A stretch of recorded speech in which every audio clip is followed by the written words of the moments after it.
श्री गणेशाय नमः। श्री जानकी वल्लभो विजयते। श्री रामचरितमानस पंचम सोपान सुंदरकांड। जय सीताराम।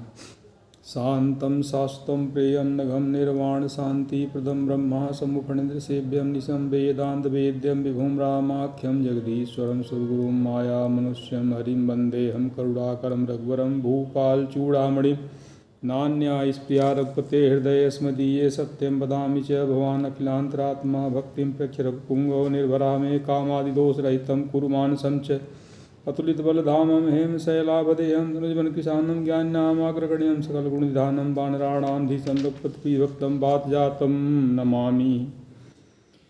जामवंत के बचन सुहाए सुनि हनुमंत हृदय अति भाए। जामवंत के बचन सुहाए सुनि हनुमंत हृदय अति भाए। जामवंत के बचन सुहाए सुनि हनुमंत हृदय अति भाए।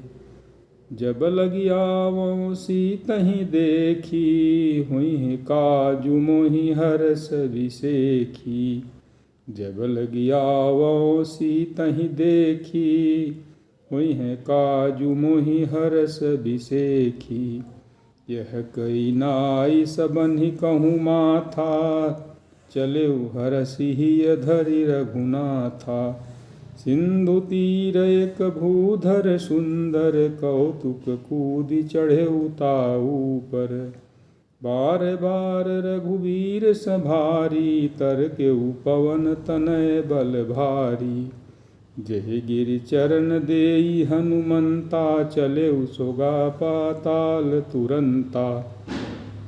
जिमि अमोघ रघुपति कर बाना एही भांति चले हनुमाना। जल निधि रघुपति दूत बिचारी तय मैं नाक हूँ ही श्रमहारी। हनुमान तेहि परसा पुनि कर कीन्ह प्रणाम। राम काज कीन्हे बिना मोहि कहाँ विश्राम। जात पवन सुत देवन देखा जानै कहूँ बल बुद्धि विसेखा। सुरसा नाम यहिन कई माता पठिन आई कही तेहि बाता। आज सुरन मोहि दीन यहारा सुनत बचन कह पवन कुमारा। राम काजु करि फिरि मैं आवऊँ सीता कई सुधि प्रभुहि सुनावऊँ। तब तव बदन पैठिहऊँ आई सत्य कहूँ मोहि जान दे माई। कौनेउ जतन देई नहीं जाना ग्रस सिन मोहि कहेउ हनुमाना। जस जस सुरसा बदन बढ़ावा तासु दून कपि रूप दिखावा। सत जो जन तेहि आनन कीन्हा अति लघु रूप पवन सुत लीन्हा। बदन पैठ पुनि बाहिर आवा मागा बिदा ताहि सिरुनावा। राम काज सब करिहऊँ तुम बल बुद्धि निधान। आशीष देई गई सो हर्षि चले हनुमान। यहाँ पर हमारे पास दो चरित्र आते हैं, एक मैनाक दूसरा सुरसा। जब हम अपने लक्ष्य की ओर आगे बढ़ते हैं किसी काम को करने के लिए तो लालच, मैनाक का मतलब हम समझ सकते हैं लालच। सोने का पहाड़ एक तरह से लालच का प्रतीक है कि चलो अभी बहुत समय है काम करने के लिए, अभी क्या करना है, बहुत समय पड़ा हुआ है, बाद में कर लेंगे, थोड़ा आराम कर लो। आराम कर लेते हैं और इसी में हमारा काम वो रह जाता है। हनुमान जी के चरित्र से शिक्षा मिलती है कि जहाँ पर हमारा लक्ष्य निश्चित हो गया, राम कार्य, भगवान राम का कार्य है, करना ही है, तो फिर वहीं बात आती है राम काज कीन्हे बिना मोहि कहाँ विश्राम। ये हमें शिक्षा मिलती है। फिर आगे दूसरा चित्र सामने आता है, एक बाधा पे दूसरी बाधा आती है सुरसा।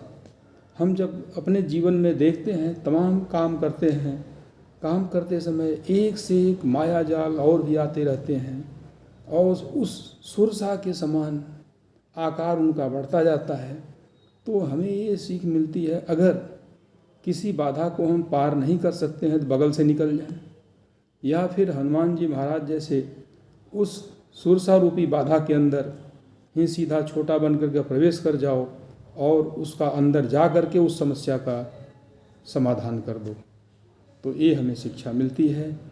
और इसी के साथ जय सीताराम क्रमशः।